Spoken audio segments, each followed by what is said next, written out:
Assalamualaikum warahmatullahi wabarakatuh. Tayyib, qabla nabda dirasatana al-yawm, hayya bina naqra bi qiraatil basmalah. Kita baca basmalah dulu ya.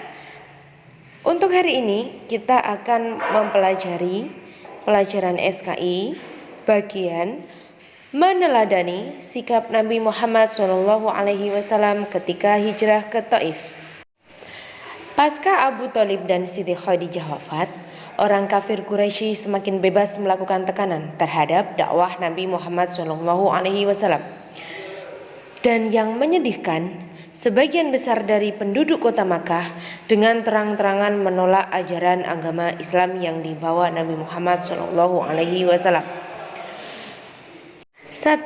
Ketabahan Nabi Muhammad SAW. Rasulullah SAW berangkat menuju Taif ditemani Zaid bin Harisah.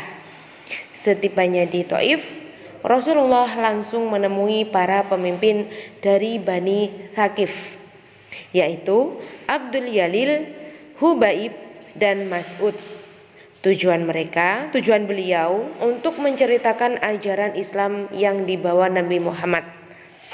Namun, mereka menolaknya dengan hinaan yang sangat menyakitkan.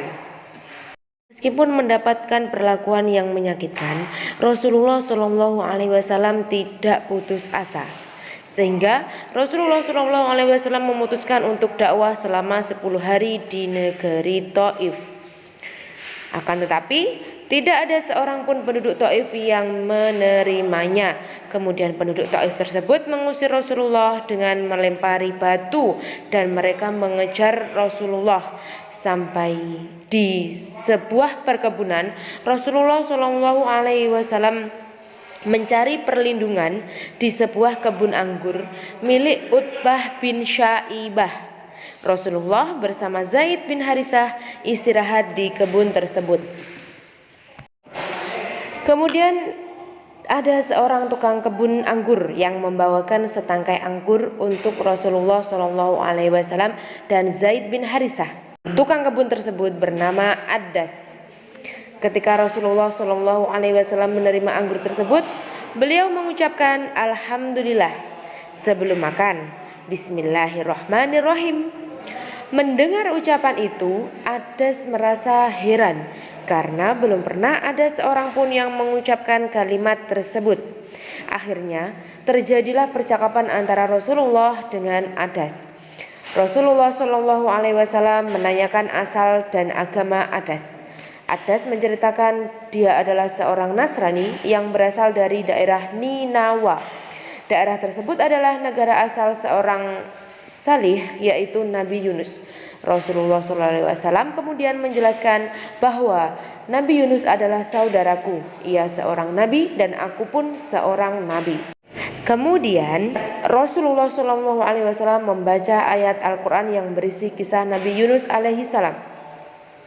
Addas sangat terharu dan Addas pun yakin bahwa orang tersebut adalah orang yang ada di hadapannya itu adalah utusan Allah Subhanahu wa Ta'ala.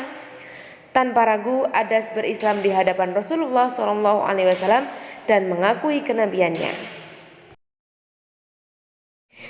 Yang kedua, doa Nabi Muhammad SAW.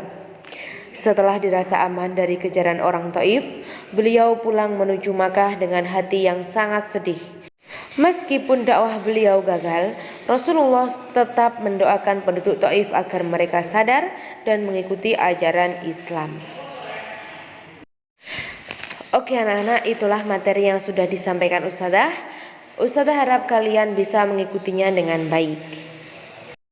Alhamdulillah, Ustazah akhiri pertemuan kali ini. Assalamualaikum warahmatullahi wabarakatuh.